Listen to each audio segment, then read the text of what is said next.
It's Dan the Man with the master plan. How you doing? Okay, we're going to get really narcissistic and this is going to get really weird, but there's a few things I want to take care of. First of all, I'd like to thank everyone for suggesting that I UPS my new bike. Now that is the obvious solution, is to get my new bike down here. There's only a couple issues with that, is that we don't have UPS where we're from. Krista would have to break down the bike, which means taking the pedals off and a few other things too that I am not going to, I'm not even going to put that on her. You know, Krista's good at what she does, but the things she doesn't do, like mechanics, is not, I'm not going to do that to her. So anyways, that's the obvious solution, to have my new bike shipped down here, but I don't, it's just, you know, Krista doesn't have a license because she lived in New York, and so she can't really, you know, I'm sure there'd be a way to do it, but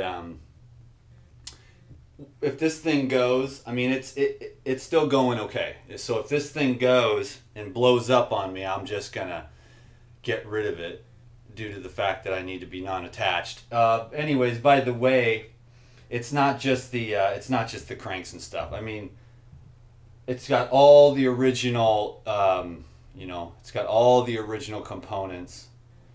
All the brake wires and the gear wires are all the same, you know, so cables, they're all the same. They're all the originals. So anyways, if the bike does give out, you know, then I'm just going to walk on. You know, I'm just going to walk on because I'm not going to have Krista send me the new bike. So anyways, that was just something I wanted to share with everyone. And I'm getting ready to take off and do 125 miles tomorrow. By the time you see this video, I'll have already done it. And if you don't hear anything from me, then you know that I keeled over on the side of the road and died. And I made several videos in this motel room because I wanted to give you guys, just stay in touch and let you know what's going on, yada, yada, yada. Because I want to do a little bit of camping once I get done tomorrow. After 125 miles, I'm going to find a spot and camp for a couple days, and I won't be able to upload any videos, so I'm giving Krista a backlog right now. So anyways, you guys will hear from me, and once I complete tomorrow's journey and adventure, you guys will hear from me, and you'll know that I, you know, accomplished my task, because I'm going to do it, if it kills me or not.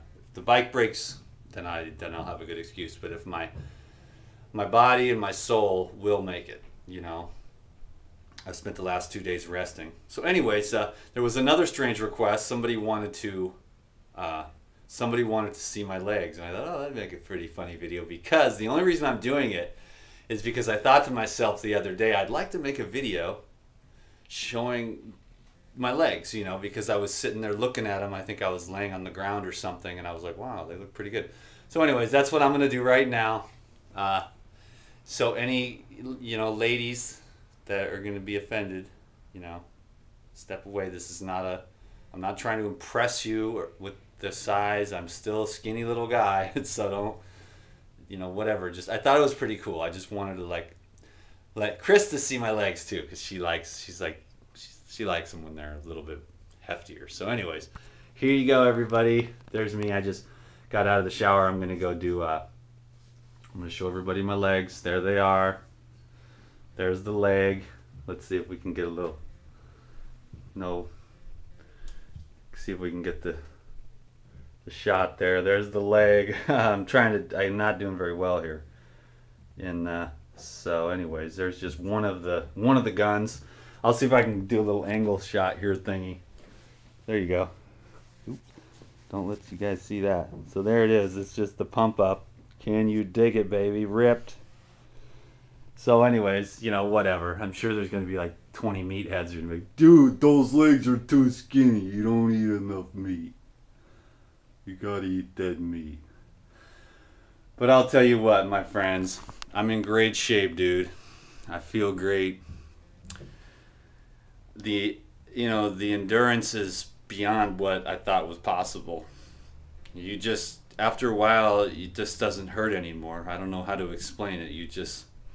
Everything hurts for a while, and then after a while it just stops hurting, and you just kind of go into this altered state of consciousness. I'm sure that if there's any endurance athletes out there, they know what I'm talking about.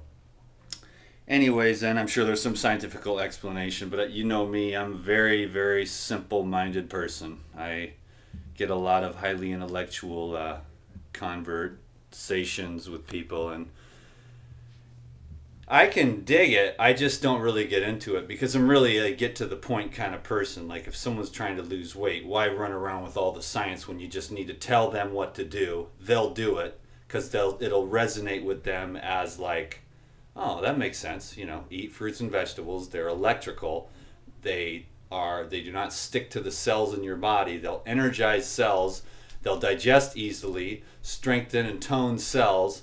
And then all you got to do is get up and move your body around, you know, once you're fueling it with things that pass through the organism easily by leaving the least amount of metabolic waste.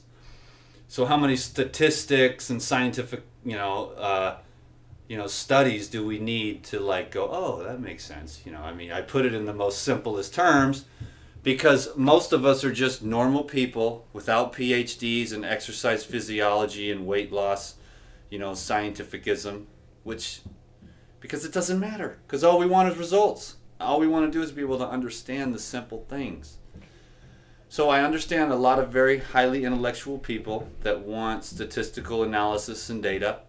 They want me to have like degrees and certificates to be in order to help people. But some MDs can't get results worth a hoot. After all that college and all that schooling and all those books, nobody gets well sometimes. Other MDs have better results. There's academic medicine, which is high. I read a lot of books. Now let's try all the things I read in books and see if we can get you, change something. Then there's clinical medicine, which is, okay, I've seen thousands of people. Now I'm going to see what I've learned from those thousands of people, and I'm going to apply that knowledge to you, and then they get a little bit better results. And then you sort of jump the line to a place that are healers. And those are usually people with a, generally what I will refer to as a higher state of consciousness. It's not the best way to put it. It's just a different, more expansive state of consciousness. Let's say that. More open-minded, less rigid, more experiential. It's like, hey, I'm Dan McDonald. I dug myself out of a hole. Let me tell you what I did to do that. So you get to the healers. Every aspect of this is important. First, you go through the gamut of the whole pills and stuff like that. And some pills help you because you're not really willing to do the things that it's going to take to truly, very few people can, because you got to sort of do a certain protocol, like the diet changes, the emotional freedom from forgiveness, which is hard for people to do. Then actually getting into a place where your mind gets out of the grooves that it's stuck in by having these belief systems that are like cherished, even though they're totally erroneous. Remember when the earth was flat, and everyone believed it, so, whatever. And now we'll see, because what we know right now, I'll tell you the truth. Let me look at the time on this thing. What we know now is, going to be totally erroneous in 20 or 30 years. So we have to keep our minds open, but we just simply do the best we can. So I'm just saying it's interesting to evaluate and analyze, academic medicine. I went to school. Clinical medicine, I went to school. Then I, did a lot of experiments and practicing in some kind of clinical setting, and took data and took notes and did the mathematical equations of, aspirin thins the heart rate or whatever of 8 out of 10 people, or something like that. Then there's the healers that look right at you in your eyeballs, feel your energy through the way you talk, through the way you stand, through the way that you speak, through the way that you breathe, through the way that they resonate with your own, as the frequency goes back and forth between you two, and then they say, well, First of all, I think you need to, release all those thoughts in your mind. You need to eliminate the guilt that you have over you think you owe your family a bunch of stuff. You don't owe anybody anything except you owe your own freedom. And they're going to be all up in arms because you're not fitting into their paradigm. And if people want you to fit into their little box, and if you want to be free and live free and be happy, you're not going to do too well trying to fit in somebody else's box. I gotta go now. Peace.